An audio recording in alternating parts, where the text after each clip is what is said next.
Hello, dear Facebook friends and viewers on YouTube as well. And of course, our dear friends on Zoom as well. Thank you for joining today on our usual Wednesday gathering at 12 o'clock on our series, which has taken us almost a year and a half now, Getting Better at Being You. And today's talk is something which is very dear to my heart. And some people are going to relate to this more than others, but we all definitely deal with people who have this challenge, and that is 6 things you should not feel guilty about. 6 things you should not feel guilty about. Let's just talk about this word guilt first of all, because we Jews, we are experts when it comes to guilt. So let's define our term first of all. And this term guilt, regret, in Hebrew is called charata. Charata. Is it a good thing? Is it a bad thing? I mean, it exists.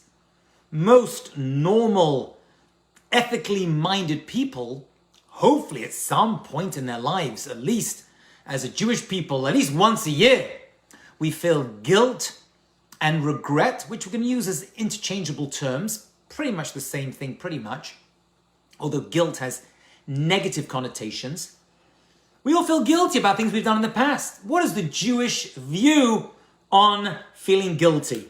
So the answer is, and we've spoken about this before, but it's going to be very relevant to our topic today, it's a good thing.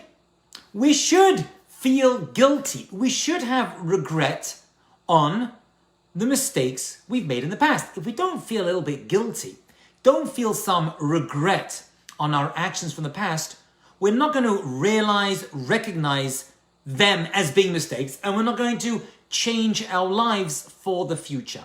So the basic starting point to today's discussion is that guilt and regret is a good thing. I feel guilty that I spoke to a person that way. That guilt is now going to motivate me to correct that relationship. I feel guilty that I did something which goes against my principles, against my ethical, moral behavior, against God. And therefore, this guilt is a motivator. Guilt is good as a catalyst for change. Okay, so guilt is a good thing. And a person who feels no guilt and no regrets about the past, although people say to you, I don't feel any guilt, I don't feel, they are probably narcissists or megalomaniacs or have some kind of, borderline personality disorder. Because every normal, healthy individual should feel some guilt and some regret about the actions that they've done. It has to be, of course, kept within a certain amount of logic and potential for change. In other words, if the guilt starts to live on for too long, then it becomes something else. And that something else is not good and it's not healthy, and that's called shame. Shame is a bad thing. Shame, as we refer to it, at least in this context, in Hebrew, is yiush. Yiush literally means to give up.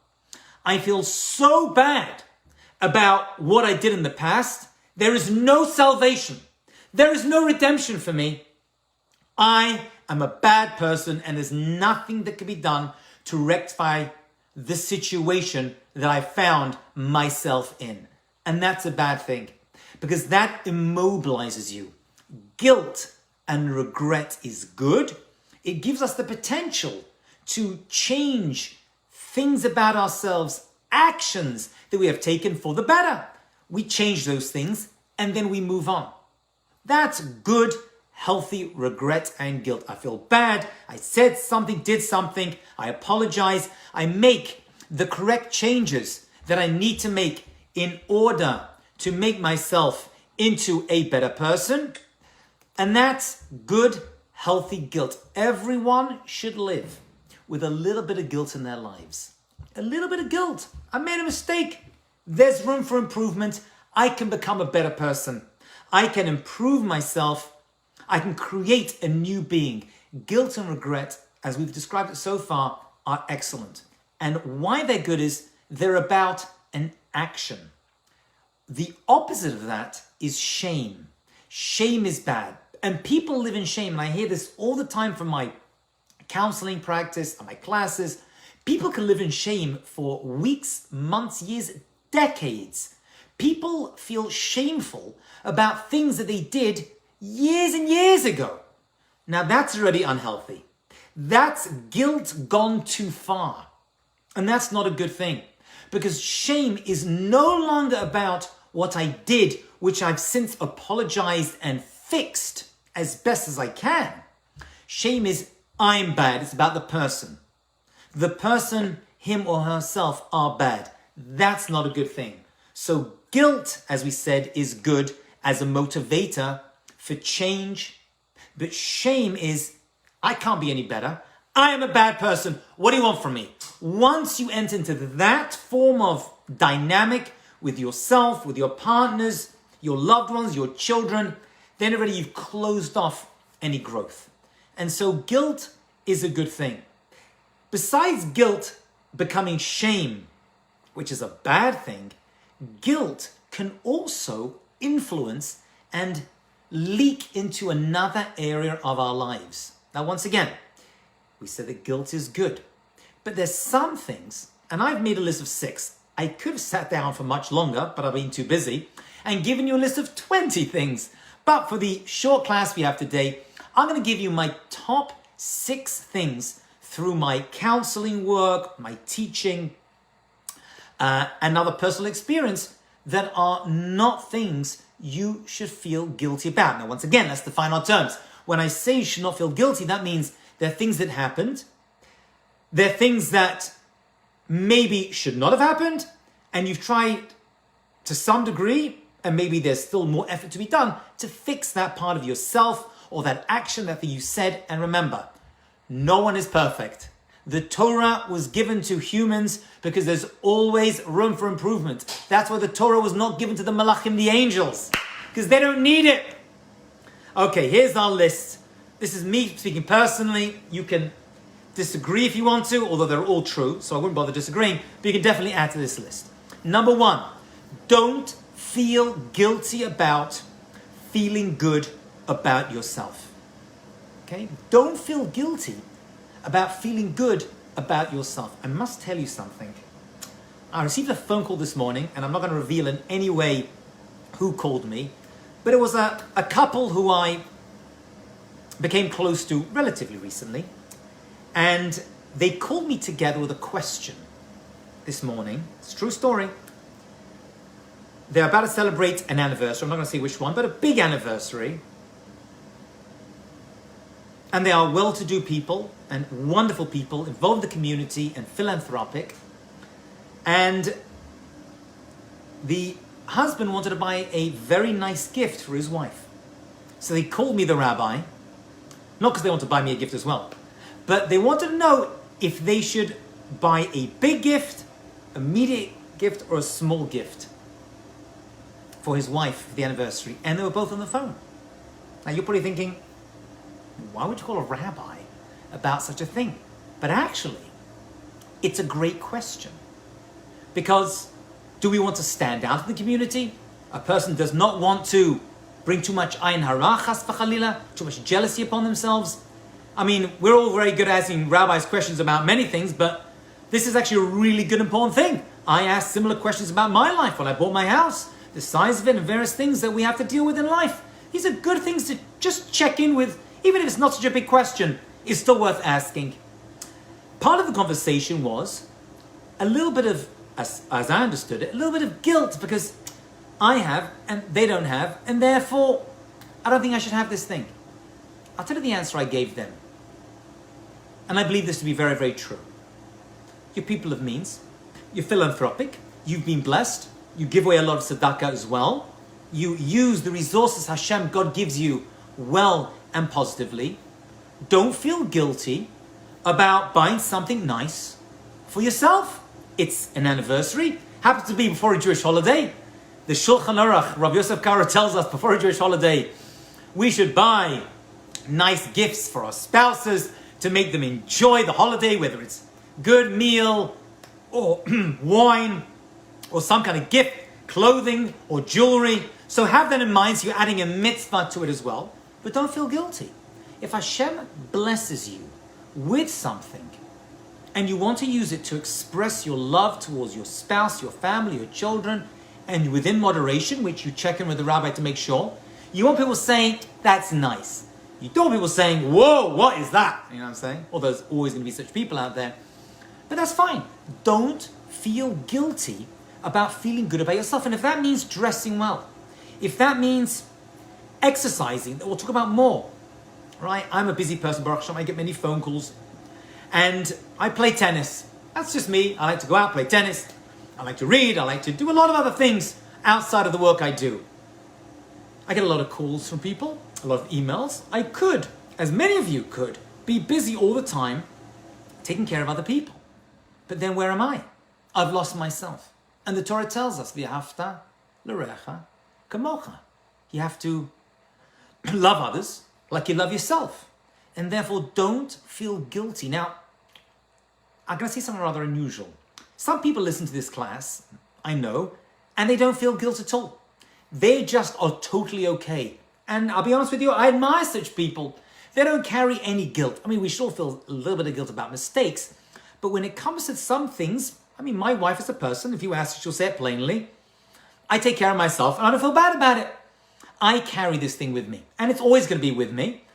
It's always going to be part of my personality. There'll always be a part of me like I feel bad, enjoying myself when I deal a lot with people who are being challenged or suffering. But that's just the way the world is.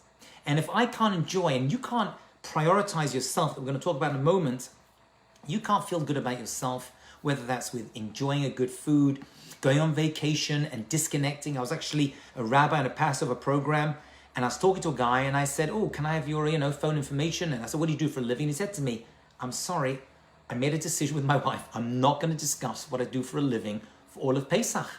I just don't. And I don't have my phone with me. I'm like, what do you mean? He goes, I left my phone home. And we're talking abroad. All right? I was actually very impressed, because there I was with my phone still on Chol HaMoed, of course, not on Pesach.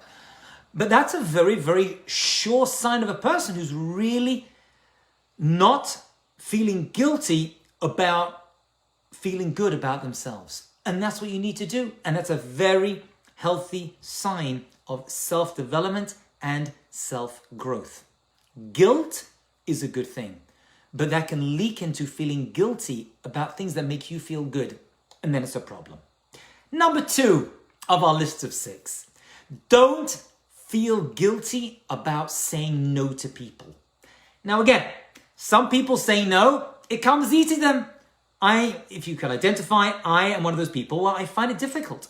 And it's a struggle because, I don't know, maybe it's the way I was made, maybe it's my wonderful parenting, which I had and still have, Baruch Hashem. Whatever it is, I find it difficult and hard to say no to people. I have a therapist who's in my neighborhood, and she's a wonderful therapist, and I use a lot of her advice in my own personal counseling for other people. But I'll tell you, my dear friends, I asked her, what's the best thing you can say to your children? What's the best thing? I said, give me one thing that you can say to your children that is going to set them up for the best, because we all want our children, and maybe if you're listening, grandchildren, to have the best future, the most healthy, balanced life imaginable. And she said, no. And I said, what, you're not going to tell me? She said, no, I'm going to tell you. And I just did. No. No is the best thing. I think there's a book written on it. I've spoken of this before. But it's a sign of feeling good about yourself, and don't feel guilty about saying no to people. It's okay. It's a sign of, I know where I am, I know where I start, I know where I end, and I'm limited. We all have limited bandwidth. So many people I know have overextended themselves emotionally, psychologically, even spiritually. Right? And by the way, rabbis and therapists and other people in the caregiving industry, they are most prone to this more than other people. I'll be honest with you. You've got to be able to say no to things that don't make you feel good. That is a sign of you getting better at being yourself. Working on that power. Working the ability to say, no, I just can't do that right now. And people are going to guilt you out. Oh my goodness, people are amazing at this. How can you say no to me? Do you know what I've done for you? You know, I have a friend. I'll tell you her name, actually. She speaks about this publicly. Her name is Youre, a very wonderful, great Jewish speaker. You can listen to her classes online. I was at an event where we were both speaking, and I spoke before her, and then I heard her speak. And she spoke about the fact that she gave away one of her kidneys. That's an amazing thing. I mean, you know, I can't even fathom. I actually had a friend in the neighborhood who did the same thing. What a tremendous chesed that is to give away your kidney to bring life to somebody else. Okay, another discussion about that tremendous, selfless giving thing. But she said something quite profound during her talk, which really resonated and stayed in my head and can apply for even us who haven't given away our kidneys. She said that she was careful when she had the opportunity to give away a kidney, but deliberately did not give the kidney away to a close friend or someone she even knew. And I said, that's unusual. I didn't know you could decide, but supposedly you could. And I said, why is that? And he said, I'll tell you why. Because that close friend is always going to feel indebted towards me. And if I say to them, hey, could you help me with something? How could they ever say no to me? Because, hey, I gave you my kidney. So this person would have become paralyzed and not able to live their life. Now, we haven't given away kidneys to each other, but people do us favors. And sometimes we say thank you, and they're like, oh, it's nothing, which is actually a very cruel thing to say. Not the thank you, but oh, you don't need to thank me. When they do that to you, I'd be very, very wary, because they're holding that chip. They're holding that thing against you for the future. And they're like, yeah, you still owe me. Don't think that thank you closed the deal, so you'd better never say no to me. Meaning, it's okay to say no to someone who's even done a great favor for you, even the level of giving you a kidney. I mean, Youre, she should live and be well, was able to say no, right? I don't want to get myself in that situation in the first place. But saying no to friends and loved ones, people who have done you favors, it's okay. It's okay and it's healthy. Don't feel guilty about it. And even if they get upset with you and irritated, you're actually doing them a favor. And when you say no to your kids, and I find it difficult, I'm blessed with, as you know, Baruch Hashem, 4 daughters and a son. I try to give them everything. And my wife, she's the no component. My kids ask me, I'm like, take whatever you want, I love you, no? I try to buy their love and their favors, I'm not gonna lie. Baruch Hashem. Okay? Number 3, we've kind of mentioned already. Don't feel guilty, but I want to talk on it a little bit more about prioritizing yourself. That's number 3. You should prioritize yourself. Now, there are times when we are forced to prioritize others. We are forced to prioritize our employees, our employers, our spouses, our children. But in the end, you've got to prioritize yourself. You know, it's a famous analogy, and I apologize if you've heard this before, but I just flew abroad and had a little video at the beginning, right? When you're flying, of how to, escape and, air pressure change. And they always have that video.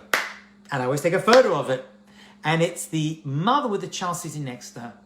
And in case of a loss of cabin pressure and oxygen in the cabin, the mask is going to fall out.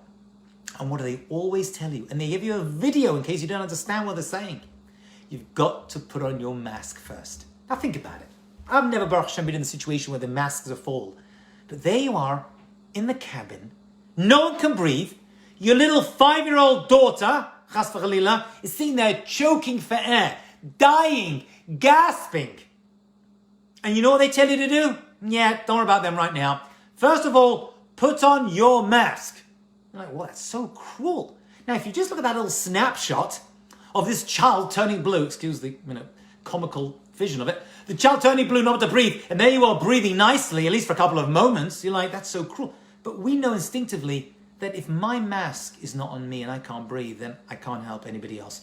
There needs to be a prioritization, and people feel tremendously guilty, especially now when everybody, pretty much, is in social media, see each other, show themselves a certain way, not wanting to. I'm not saying I'm in favor of everyone photographing and revealing every part of their private lives. That I don't think is good and I don't think is healthy. However, we all do it to some degree, except my wife. She's totally on social media unless I post her on it. prioritizing yourself is a sign of spiritual and psychological and emotional greatness. Okay? Sometimes if you think you can help other people, you're going to have to prioritize yourself. I actually have a good friend of mine who's a therapist, and a very, very good one. And many times we have conversations about what we need and how we're going to realize that. Okay? So this is something which, especially caregivers, which we all are to some degree, whether it's family, friends, or children, or spouses, if you don't prioritize yourself, you're going to lose yourself in the relationship, and you're actually doing a detriment to the rest of your families. Number 4, don't feel guilty about standing up for yourself and what you believe. You know, we've entered this insane world, which is the whole talking of itself, and I have a million things to say on this one topic of the cancel culture, where it came from, why it's here, and why we are reacting to it the way we are. Some people seem to go with it, and some people despise it. But standing up for what you believe, even with the fear of being cancelled, which people are brave enough to do, I admire those individuals, I'm not at that level yet, right, is an incredible thing. And if you look at our history, Jewish history specifically, from the earliest days, Avraham Avinu, you'll see that, I know we read stories as children, Avraham Avinu, Sarah Meinu, they were very good at chesed, which they were, and they welcomed people into their homes, which they did, and they fed their guests the best food, which also happened. But actually, if you look at what Avraham Avinu's life and Sarah were really all about, most of it was telling people not to kill their children and be involved in Avodah Zarah. They pretty much spent their entire lives telling people what not to do. Sometimes, at least on 2 occasions we know about, at the potential death of themselves. We know Avraham Avinu, the Midrash tells us, not the Torah, that Avraham Avinu was thrown and was willing to be thrown into a fiery furnace for his beliefs in order to change the world and remove Avodah Zarah, idol worship. You know, everyone's very, very good at telling people what they're willing to die for. But what are you willing to live for? And don't feel guilty about it. And I guess this kind of moves us into another area, and that is being proud. Don't feel guilty about being proud of your heritage. That is not something you should feel guilty about. There should be a pride, and I say this not just for ourselves and our own development, it's also very important for the next generation, for our children, our grandchildren, people, our community. Don't feel guilty about the path you have taken. Don't feel guilty about the path that's been given to you, being Jewish. Okay? There's many people, too many Jews today, who have dismissed their beliefs because other people are threatening them because of it. You know, I spoke recently with Rabbi Fahi, my good friend, on antisemitism. Right? We had this whole discussion on Holocaust Memorial Day. And that's the big question. How do you fight antisemitism? What's the best way? And I said something which I was very proud for saying. It came to me at the moment. I'll repeat it again. You know the best way to fight anti-Semitism? It's Semitism. Semitism, being proud as you are. Anti-Semitism, I've got some bad news for you, is never going away. It's always going to be there. It may be worse, it may be less. It may be here, it may be there. But it's not disappearing. The best way to fight anti-Semitism is with Semitism. Being proud. Don't feel guilty about your belief system. Don't feel guilty about your convictions. And don't feel guilty about standing up for yourself and what you believe. We have a rich, rich tradition of people who stood up against, we the Jewish people are actually described one way in the Torah. You know that? As a nation, there's only one description that is given to us, as far as I know, as a whole in the Torah. Kshei Oref, which means we are the stiff-necked people, which is basically the Torah's way of saying we're stubborn. We have convictions and we stick to them, and you shouldn't feel bad about it. Unfortunately, that can be misused as well, because a person may have a conviction for something which isn't good for them or our people or the world, and it's hard to get them back. So it's a double-edged sword. But every character trait that we always speak about is always, my friends, a double-edged sword. Okay, that's number 4. Number 5 of 6. Do not feel guilty about not responding instantly. You don't need to be accessible at all times. Now, I'm also talking personally, but we're all dealing with this. You know, it used to be. You were a doctor, lawyer, father, husband, whatever it was. Yeah, you were the head of a company, and if someone wanted something, they used to send you a letter. It would take a couple of days to get there. You'd read it, and you'd act out upon it. Right? That's the way it used to be. And then things moved forward, and it turned into phone calls, and now it's turned into emails, and now it's turned into immediate WhatsApp, and hey, you didn't respond to me. I'm like, I'm sorry, but I was actually giving classes all morning. Yeah, but you didn't get back to me. I'm like, okay, it's been like a couple of hours. Give me a minute. I'd like to give you a thoughtful response. I don't want to shoot from the lip, right? Or the finger.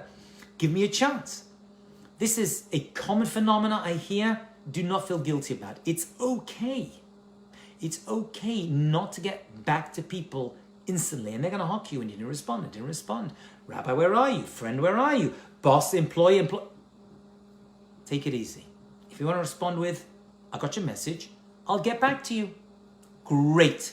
Don't feel guilty about it. You're doing a great thing for yourselves and for the person you're talking to. Because in most cases, for me, I'm just telling you, every call, every email, every WhatsApp I get, it's always an emergency. Always an emergency. Actually, I had a plumber here recently, and I said, it didn't come to me yesterday. I called you. He said, was it an emergency? I'm like, well, it was to me. He's like, no. Your hot water faucet downstairs is not an emergency. I'm like, you're probably right. But to me, it felt like it. It's not. All right? Check yourself. Not everything needs to be responded to, and don't feel guilty about spending a day or so. You can get back to them right away. Say, I got your message. I'll get back to you. It's totally okay. Yet you do not need to be accessible 24/7. I'm absolutely 24/7. At least Shabbat, we Sabbath observers, this is the greatest gift that God ever gave us for our generation. Number 6, and this is the last one. We'll finish with this, although I could go on for a long, long time, but I have a lot going on today, Baruch Hashem. Don't feel guilty for moving on. Now, we need to double click on that for a moment. Moving on can mean a lot of things for a lot of people, and each one of you, I'm sure, is downloading those words different in your own minds. It could be moving on from a bad relationship. It could be moving on from a good relationship, right, that maybe you gave up on. It could be moving on for a job. Moving on is very, very important. Many people I know that I counsel and speak to are not able. They become immobilized from things they said, they did, which maybe they were wrong in saying or doing. But at some point, you've got to move on. And there's got to be a separation many times. And I hear this so much. Families hold us back. Why they do this, we can discuss another time. From moving on, okay? And we fall into this trap and we feel bad about moving on with our lives. And maybe we'll have 2 friends and one of them does not do well and the other one does well. And they feel guilty about my life turned out this way. It's a gift from Hashem. Obviously, your life mission is different from theirs. At some point, roads separate. At some point, relationships change. At some point, the dynamics in our relationships change. Our jobs, our psyches, that's a good and healthy thing. We've got to move on. Many people I know get stuck in this quicksand of old thinking that holds them back for whatever reason. Everyone's got their own reasons. Don't feel guilty about it. At some point, you're going to have to move on and create a new life for yourself. However you understand those words, you understand those words. It's all good. Okay, those are our 6. Let's just rehash them one more time. 6 things you should not feel guilty about. Number 1, don't feel guilty about feeling good about yourself. Okay? Number 2, don't feel guilty about saying no. No is a powerful word. Saying no to certain things, people, places is a good thing. Number 3, don't feel guilty about prioritizing yourself. Unless you fix yourself, put yourself on top, you will not be able to help anybody else. Don't feel guilty about standing up for yourself, your convictions, and what you believe in. Sometimes you'll be thrown into a fiery furnace for it. But in the end, just like Abraham, our ancestor, you'll get out whole. Number 5, don't feel guilty about not responding instantly. Accessibility 24/7 is not good for you or anybody. It's unhealthy. And finally, don't feel guilty for moving on, creating a new path for yourself, a new life. Even if you have to leave loved ones and ideas and people behind, that's a sign of greatness, my friends.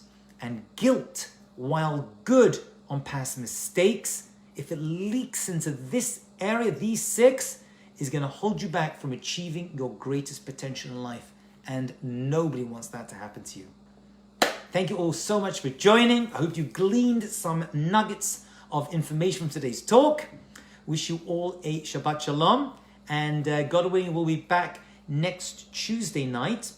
Next Wednesday, we're going to be talking about dealing with in-laws. So that's going to be a very important class. It's actually going to be one idea.